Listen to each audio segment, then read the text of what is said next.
메리 크리스마스. 너무 일찍 인사를 드리는 게 아닌가 이런 생각을 해봤습니다. 성탄절은 아직 오지 않았지만 지난주에 비해서 우리 예배당도 크리스마스 트리가 이렇게 아름답게 장식이 됐고 양옆으로 이렇게 크리스마스 모습이 물씬 풍기는 그런 장식들이 놓여 있습니다. 성탄절 크리스마스 트리가 집집마다 되어 있고 저희 집도 아이와 함께 조촐하게 만들었습니다만 그 다음에 또 성가대는 칸타타 연습이 있고 캐롤이 울려 퍼지고 성탄절 분위기가 물씬 풍겨갑니다. 성탄절 찬양과 인사는 자주 많이 할수록 좋은 것 같습니다. 그날만 하고 나니까 그 다음날 인사하려니 좀 서먹하고 너무 짧은 듯 합니다. 올해는 성탄절 인사를 많이 하시고 또 성탄절 캐롤 또 성탄 찬양도 대강절부터 늘 즐겨 부르시고 묵상해 나갔으면 좋겠습니다. 12월 첫 번째 주일을 맞이하고 대강절 두 번째 주일입니다. 세상은 한국이나 미국이나 샌프란시스코나 한 치 앞을 내다볼 수 없는 혼란한 가운데 있는 것 같습니다. 그러나 어두운 세상의 평화의 왕, 생명과 빛으로 오신 예수님의 탄생이 여러분과 우리가 사는 사회의 복잡한 세상에서도 올해 다시 태어나 진정한 생명과 빛과 희망과 평화와 기쁨이 넘치는 성탄절이 될 수 있기를 주님의 이름으로 축원합니다. 전에 나눈 인사가 있습니다. 여러분 세상에서 제일 예쁜 사람이 누군지 아십니까? 혹시 내가 아닐까 이렇게 생각하는 분도 혹시 계실지 모르겠습니다만 그 말씀도 맞습니다. 왜냐하면 우리는 다 하나님의 자녀요 공주이기 때문입니다.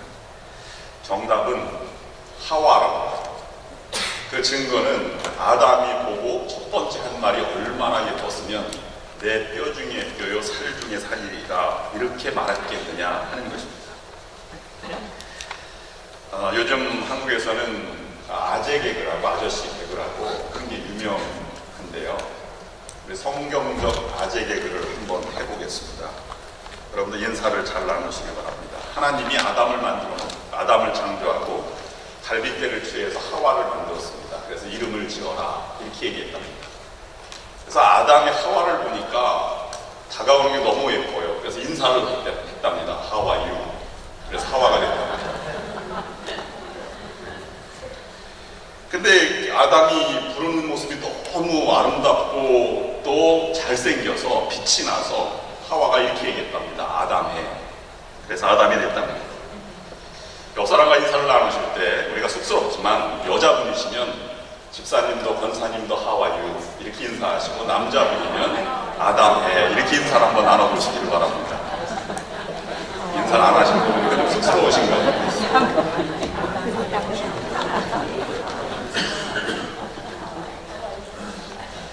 네, 오늘 인사는 잊어버리시길 바랍니다. 대강절이라고 부르는 것은 큰 위대한 강림 사건이다. 그래서 대강절이라고 부르고 또 오랜 기다림 가운데 구주 예수가 탄생했다고 해서 기다림의 계절이라고 해서 큰 기다림, 대림절이라고 얘기하고 또는 구주가 강림했다고 해서 구주 강림절이라고 여러 가지 이름으로 부릅니다. 새해가 기다림부터 기독교 교회력은 기다림부터 출발합니다. 그러므로 대강절 첫 번째 주일이 교회력으로는 새해 첫 해가 되는 것이고요. 오늘이 새해 두 번째 주일이 되는 것입니다. 한 해를 기다림부터 시작한다는 의미입니다. 여러분 믿음은 기다림으로부터 출발하는 것입니다. 기다림이 성탄절에 나타나 낮아짐으로 실현될 때 참 성탄의 의미가 우리에게 다가오는 것이라 볼 수 있습니다. 기다림이라고 하는 것은 희망의 끈을 놓지 않고 포기하지 않고 그대로 간직하고 있는 것입니다.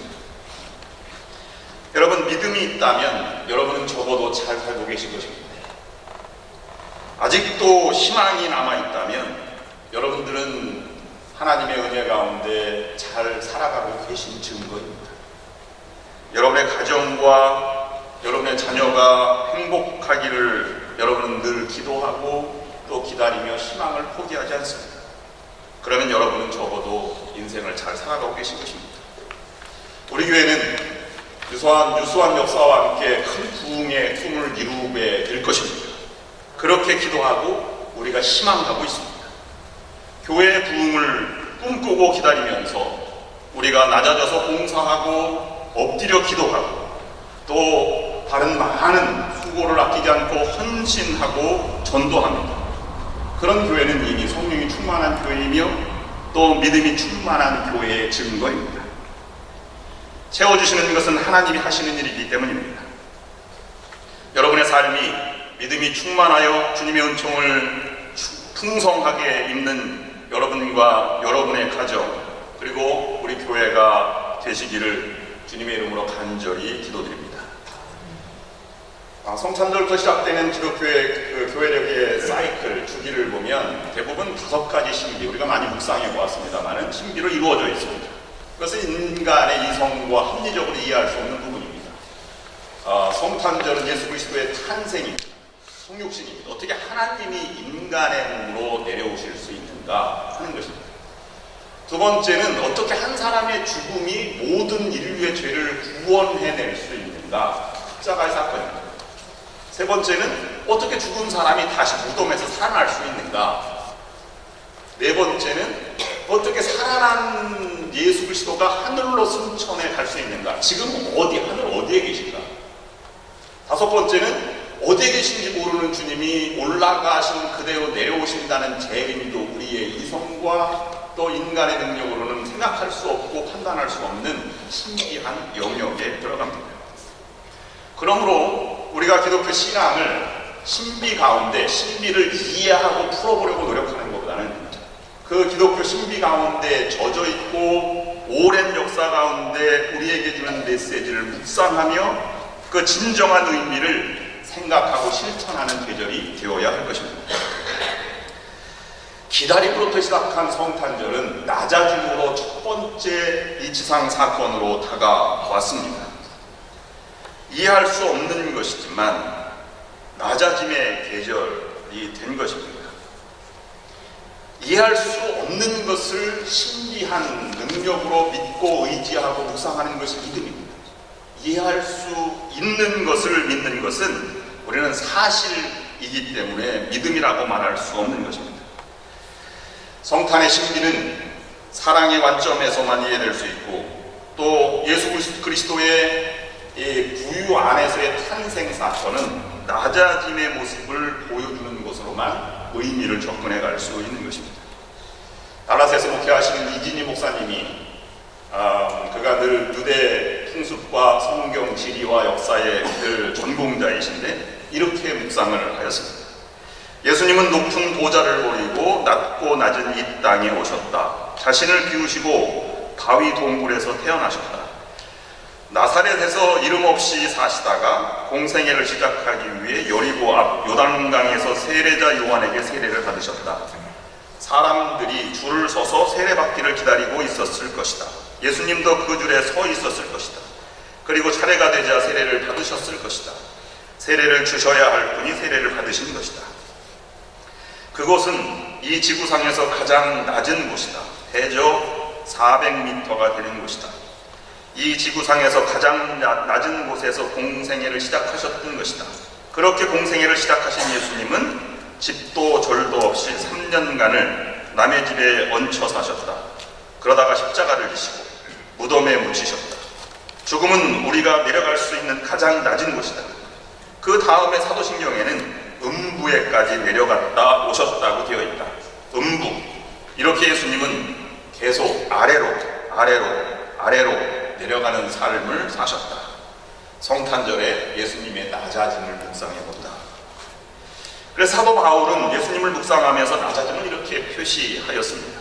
그는 근본 하나님의 본체시나 하나님과 동등됨을 취할 것으로 여기지 아니하시고 오히려 자기를 비워 종의 형체를 가지사 사람들과 같이 계셨고 사람의 모양으로 나타나사 자기를 낮추시고 죽기까지 복종하셨으니 곧 십자가에 죽으심이라 라고 말하고 있는 것입니다. 낮아짐은 나보다 초라하고 낮은 자리로 내려가는 것입니다. 우리는 늘 높아지려고 하고 내가 중심이 된 세상에 살아갑니다. 다음과 같은 사람은 절대 사랑을 받을 수 없답니다. 5 종류인데요. 첫 번째는 나. 두 단어로 말하면 또 나. 3 단어로 말하면 역시 나. 4 단어로 말하면 그래도 나. 5 단어로 말하면 다시 봐도 나. 나만 강조하면 우리는 사랑받을 수 없다고 합니다. 우리말에 전에 묵상하는 것인데 좋다 그리고 나쁘다 라고 말하는데요. 좋다는 상대방이 이해가 있고 화목하고 행복을 느끼면 좋다라고 말하고, 상대방은 해가 돼도 나만 행복을 느낀다면 조상들은 우리말에는 나쁘다 표현했습니다. 왜냐하면 상대방을 고려하지 않고 나쁘다의 어원은 나뿐이다 라고 말하고, 자기만 강조하는 사람을 나쁘니, 나쁜 사람 이렇게 표현했다고 하는 것입니다. 좋다는 것은 나도 좋고 너도 좋고 그래서 조화로운 세상 이렇게 표현했다고 하는 것이지. 오늘 낮아짐의 모습을 동방박사를 통해서 묵상하려고 합니다. 우리가 많이 들어왔던 동방박사의 행한 행위는 3 가지로 볼 수 있습니다. 동방박사들은 뭐를 보고 그의 발걸음을 예루살렘을 향해서 떠나왔다. 2 번째, 동방박사들은 먼 동방에서부터 왔다. 3 번째는 고배합을 열어서 황금과 유향과 몰약을 아기 예수께 드리며 경배하였다. 이 3 가지입니다. 옛날에는 왕이 탄생을 하면 대관식만큼이나 그 왕가의 큰 후손이 났다는 것을 강조하기 위해서 축하 행렬을 이어갔습니다. 근데 대개 가까이 있는 사람 아니면 우호적인 관계에 있는 나라에서 축하 사절단을 보내겠죠. 그래서 만약에 그 축하 사절단을 보내지 않거나 초청되지 않은 나라들은 적대 관계에 있거나 관계가 소원한 나라들일 것입니다. 유대에서 유태인들은 태어날 왕에 대해서 2 가지 큰 오해가 있었는데요. 하나는 왕은 반드시 로마 약제에서 구원해 줄 해방하는 정치적인 해방시킬 영웅으로 올 것이다 라는 생각을 가지고 있었고, 또 한 가지는 유대인들의 왕으로 오실 것이다 이렇게 생각을 해왔습니다. 근데 오늘 마태복음에서는 놀라운 일은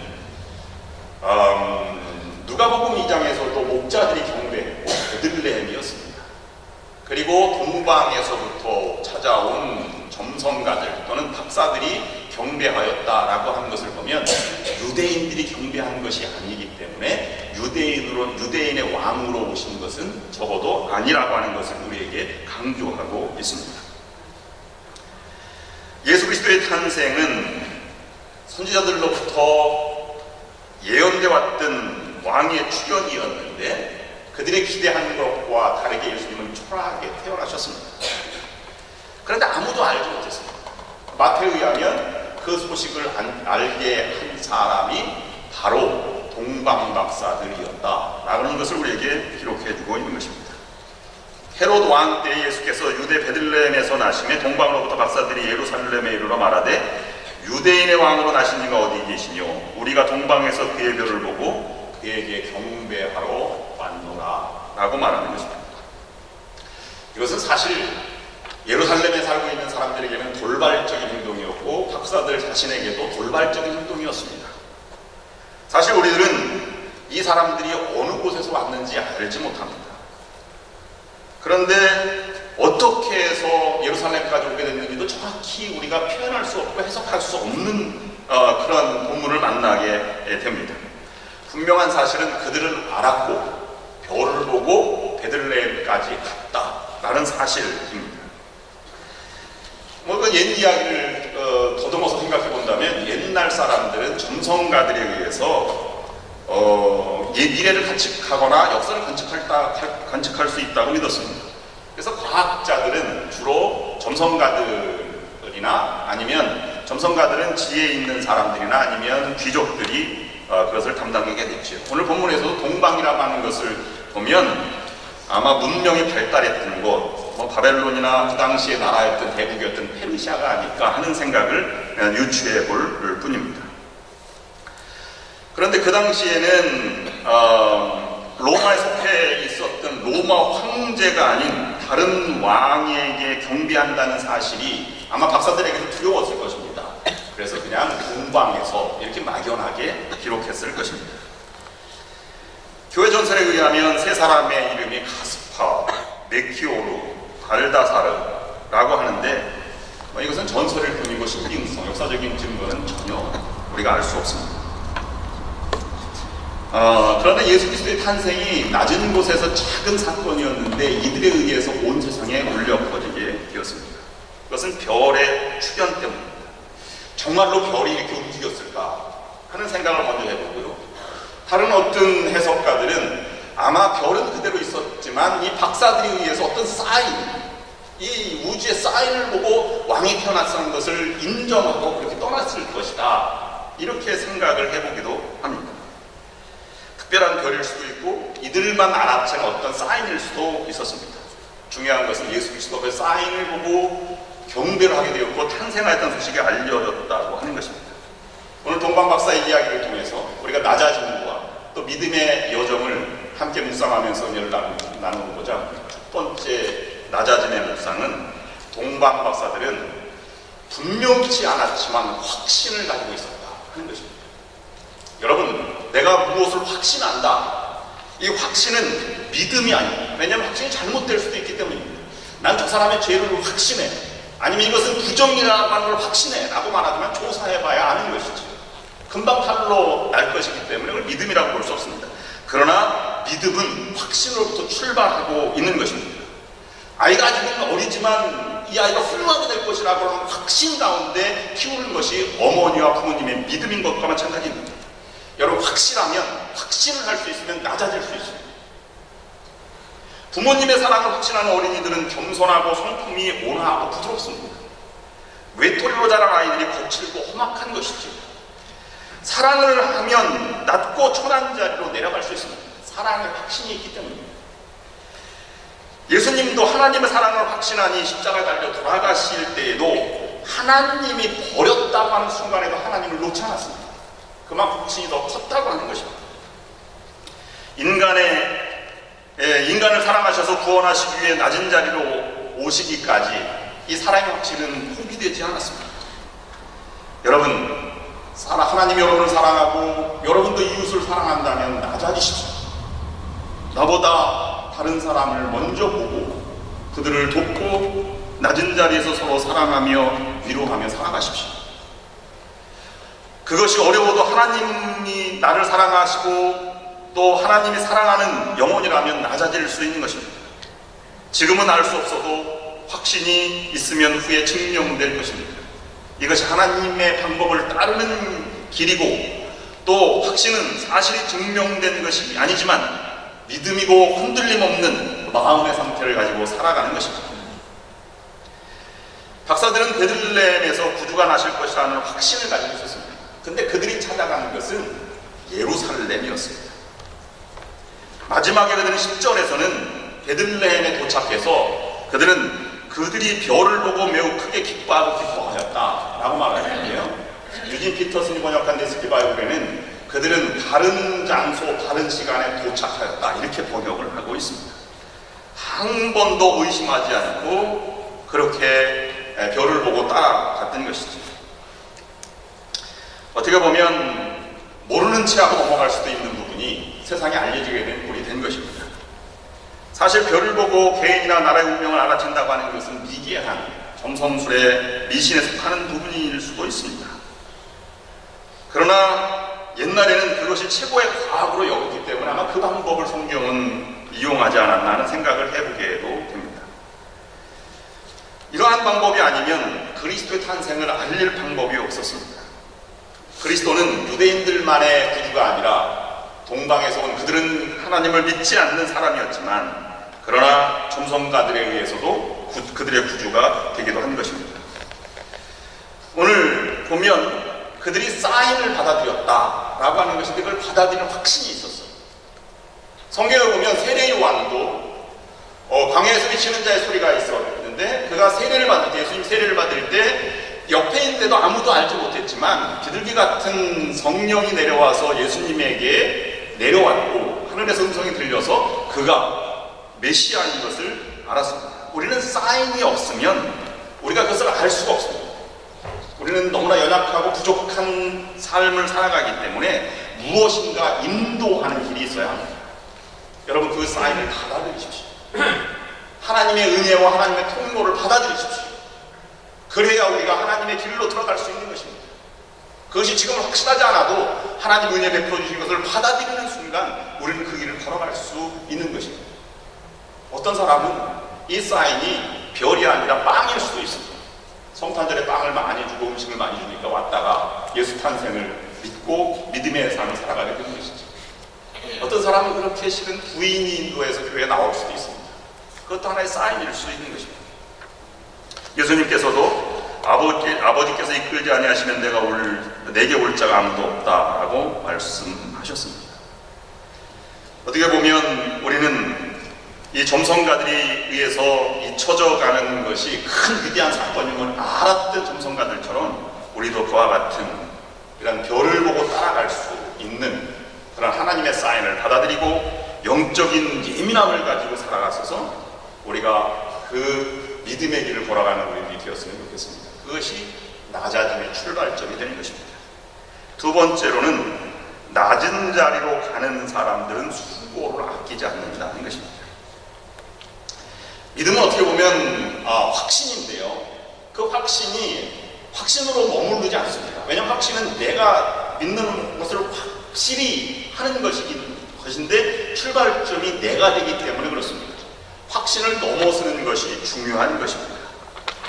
그래서 하나님에게 시선을 집중시키고 하나님 말씀에 초점을 가지고 하나님이 이끌어가시는 대로 그 확신을 계속해서 자라나는 것이 중요한 것이다 라고 하는 것입니다. 우리는 때로는 실패할 수도 있고 때로는 잘못될 수도 있습니다. 세상을 살아가다 보면 우리가 살아가는 과정 가운데 두 가지 삶 중에 하나를 선택하게 됩니다. 하나는 내가 생명의 길에 서 있는지, 하나는 내가 죽음의 길에 서 있는지. 생명의 길에 서 있는 사람은 모든 것을 수용하는 것이죠. 그래서 그것이 잘 되기를. 그래서 로마서 5장에 보면 그리스도로 말미암아 이 땅에 의가 들어왔다. 생명의 법이 그리스도를 따르는 자에게 지배하게 됐다. 이렇게 우리가 로마서를 묵상해 보기도 하였습니다. 모든 것을 받아들인다는 것은 하나님이 내 판단을 접고 내 욕심과 아니면 내 부족함을 접고 하나님을 기대하며 살아가는 그런 사람들의 모습인 것입니다. 그래서 낮아져서 이해하려고 노력하고 그리고 잘못된 것일지라도 다시 한번 정신을 차리고 그 길이 무엇인지를 묻고 나아가는 것입니다. 수고를 아끼지 않는다는 것은 자신이 생각대로 되지 않아도 그 고생을 기꺼이 감수한다는 것이 포함되어 있습니다. 다른 사람의 질시와 천대도 마다하지 않고 그 길을 걸어가는 것입니다. 예수님은 그 길을 걸어가셨고 그리스도를 따르는 제자들도 그 길을 걸어갔습니다.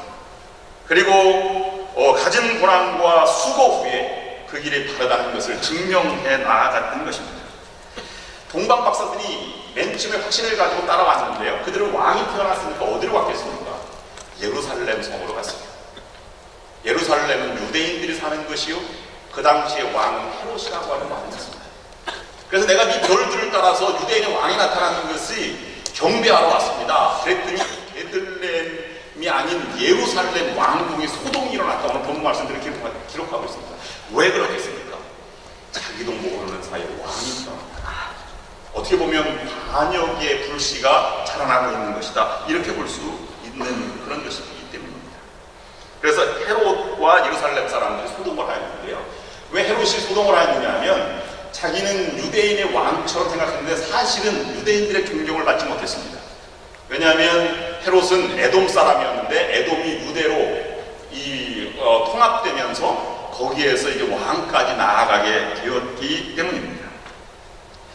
그는 강제로 이스라엘에 편입되면서 이스라엘 사람이 된 사람이었습니다. 그래서 유대인들이 좋아할 리가 없었습니다. 예루살렘의 성전을 건축해서 헤롯 성전이라고 지었어요. 유대인들의 환심을 사기 위해서. 그러나 반대로는 로마의 신전도 지어서 로마의 구색도 맞추었습니다. 그러니 유대인들은 정통성을 인정하지 않았습니다. 그는 집착이 너무 강해서 자기를 위협할까봐 자식과 아내마저도 살해한 사람입니다. 왕궁에서 태어나지 않은 새로운 왕의 소식을 들은 헤롯에게는 선전포고와 같은 위기의식을 느꼈습니다. 그래서 두려움으로 살았던 것입니다. 근데 헤롯이 점성가들을 부르지 않고 유대인을 불렀어요. 성경학자들을 불렀습니다. 어디서 태어나겠느냐? 그랬더니 베들레헴입니다. 선지자들이 말한 대로 거기입니다. 라고 말했지만 헤롯은 가지 않았습니다. 유대인들도 그곳에 갈 수가 없었어요. 왜냐하면 헤롯 왕을 두고 새로운 왕을 경배하러 가는 것은 그 당시에 헤롯 왕에게 반역을 하는 것이기 때문에 그들은 참고 기다렸고 헤롯도 두려움에 떨었을 것입니다. 그래서 내가 경배하러 가겠다. 그것이 어딘지만 알려달라 라고 말하고 이 박사들이 그곳으로 갔다고 하는 것입니다. 오히려 그것 때문에 하나님의 길이 다시 돌아올 때는 왔던 길로 가지 않고 새로운 길로 가게 되었다는 것입니다.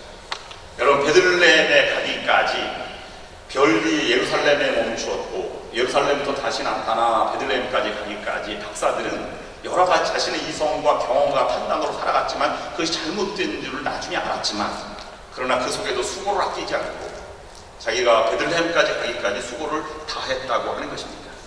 그것이 낮은 자는 수고를 아끼지 않는다는 것입니다. 마지막으로 세 번째로는 그들은 경배하고 보배합을 열어 예물을 드렸다는 것입니다.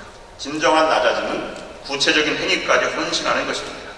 말로만이 아니라 그가 필요로 하는 것을 전해주고 그를 바라보는 것입니다. 그러므로 우리의 헌신에는 그리스도만이 나타나야 되는 것입니다. 내가 하는 일이 헌신이라고 하지만 어떻게 보면 헌신이 아닐 수도 있습니다. 하나님이 인도하시는 길은 그 길을 영적인 예민한 감각으로 깨닫고 그 길을 순종하고 구체적으로 헌신할 때 우리는 낮아졌다 말하는 것입니다. 레오나르도 다빈치가 43살 때 이탈리아 밀라노에서 루도비코 공작에게 요청을 받게 됩니다. 그래서 최후의 만찬 장면을 그려주십시오. 레오나르도 다빈치는 3년간의 아주 노력 끝에 작품을 완성하고 그 작품 초본 완성을 하고 자기 가장 친한 친구에게 보여줬습니다. 그런데 친한 친구가 보고 말합니다. 야, 예수님 앞에 있는 놓여있는 잔이 정말 낫다. 어떻게 이렇게 잘 그렸나? 훌륭한 그림이다. 라고 말을 했습니다. 그때 레오나르도 다빈치는 붓을 들어서 그 컵을 치워버렸습니다. 친구가 말합니다. 왜 잔을 주었어? 이렇게 아름다운 잔을. 그때 유명한 말을 했습니다. 예수 그리스도보다 더 중요한 것은 세상에 없어. 잔이 예수님의 영광을 가리우면 안 되잖아. 어떤 것도 예수님의 영광을 가리워서는 안 되네. 라고 말했다는 것입니다. 위대한 작품 가운데 위대한 신앙의 모습을 볼 수 있는 것이지. 박사들이 예물을 드렸습니다. 먼 길마다 하지 않고 그들은 수고했지만 황금과 유향과 몰약, 왕을 상징하는 것입니다. 황금은 이 나라가 아주 번성하게 될 것을 의미하고 유향은 아주 값비싸고 귀한 것입니다. 이 왕이 존귀하게 되기를 바라는 것이고 몰약은 썩지 않는 그러한 방부제 역할을 하는 것입니다. 왕의 통치가 영원하기를 구하는 것입니다. 우리나라도 돌잡이를 해서 연필을 잡으면 공부를 잘한다든지 실을 잡으면 장수한다든지 돈을 잡으면 큰 부자가 된다든지 이것에 비해서 선물에 비해서는 약간 약한 의미이긴 하지만 그것을 보게 됩니다. 동방박사들은 확신을 가지고 살아가는 과정이지만 누구도 자기가 가는 길이 정확하다, 정답을 가지고 살아가는 사람은 세상에 존재하지 않습니다. 그런 불확실한 가운데에도 확신을 가지고 수고를 아끼지 않고 구체적으로 헌신하고 말씀을 듣고 순종하는 자에게 하나님이 함께 하시고 길을 열어주시는 것입니다. 그것이 위대한 신앙이요, 위대한 과정이 되는 것입니다. 동방박사들은 별이 나타났을 때 호기심으로 저것이 무엇인가를 생각했을 것입니다. 그러나 그들은 사건을 경험하면서 믿음이 자라가는 것을 보게 됩니다. 예루살렘에 도착해서 이들은 절망과 좌절을 겪었습니다. 우리가 바라는 대로가 아닌데. 그러나 다시 별을 만나면서 그들은 회복되었고 아기를 보고 난 이후에 그는 보이지 않는 믿음을 갖게 되었고 자기의 마음을 열어서 황금과 유향과 몰약을 드리는 것까지 나아가게 됐다는 것입니다. 호기심이나 순간적인 판단에 따라서 끝까지 움직이지 않았습니다. 호기심으로 출발했지만 확신으로, 말씀으로, 순종으로 결론을 맺은 삶의 모습입니다. 우리 그리스도인들도 구체적인 헌신이라고 하면 세상의 말과 세상의 논리를 생각하거나 받아들이면 안 되는 것입니다. 그보다 더 중요한 것은 하나님의 말씀과 하나님의 말씀에 순종하는 삶이 우리의 헌신한 삶의 마지막 궁극적으로 가는 길이 된다고 하는 것입니다. 자기의 결론을 가지고 가는 사람에게 우리가 무슨 위대한 일을 기대할 수 있겠습니까? 우리는 그리스도의 동방박사들, 그리스도를 경배한 동방박사들의 이야기를 통해서 우리의 믿음의 여정을 출발할 수 있기를 바랍니다. 한 그룹의 세일즈맨들이 시카고 공항에 비행기를 타기 위해서 막 분주하게 뛰어갔습니다. 그 중에 한 사람이, 동료 중에 한 사람이 지나가는 그 과일 파는 과일 가게 앞에서 과일 바구니를 발로 건드렸어요. 근데 불행히 그 과일은 사과를 파는 과일이었습니다. 그래서 막 다른 사람 비행기를 놓칠까봐 분주하게 뛰어가는데요. 놓치면 뭐 언제 도착할지 언제 집에 갈지 모르니까. 그런데 그 중에 한 신사가 마음에 이런 감동이 있었습니다.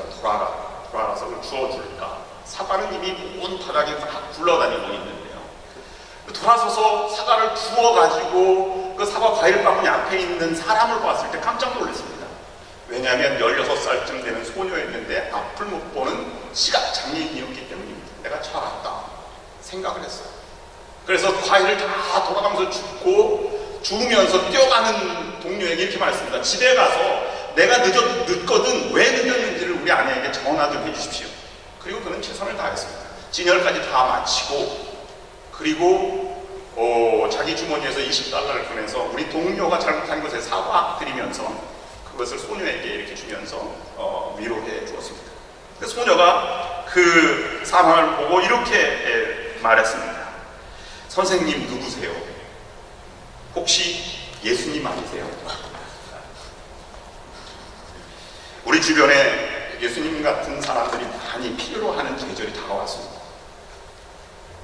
성탄은 낮아짐의 계절입니다. 내가 아니라 너에게로, 다른 사람에게. 그것을 4주간 묵상하고 경건한 마음으로 예수님의 탄생을 기다리고 우리가 그 사람을 사랑하는 과정입니다. 거기에 하나님의 위대한 탄생의 이야기 가운데 풍성한 은혜와 또 여러분들의 귀한 그런 기쁨이 충만한 그런 성탄과 여러분 믿음의 여정이 될 수 있기를 주님의 이름으로 축원합니다. 하나님, 이제 성탄을 맞이합니다. 주님의 나심을 기억하며 저희에게 주님이 얼마나 필요한지, 세상에 주님이 얼마나 필요한지 다시 한번 깨닫게 하여 주옵소서. 동방박사들이 낮아짐을 실천하여서 믿음이 자란 것처럼 우리도 낮아지면서 우리의 믿음이 자라 그리스도가 영광을 받고 그리스도가 이 땅에 다시 평화의 왕으로 존재할 수 있고 통치할 수 있도록 인도하여 주시옵소서. 예수 그리스도의 이름으로 간절히 기도드립니다.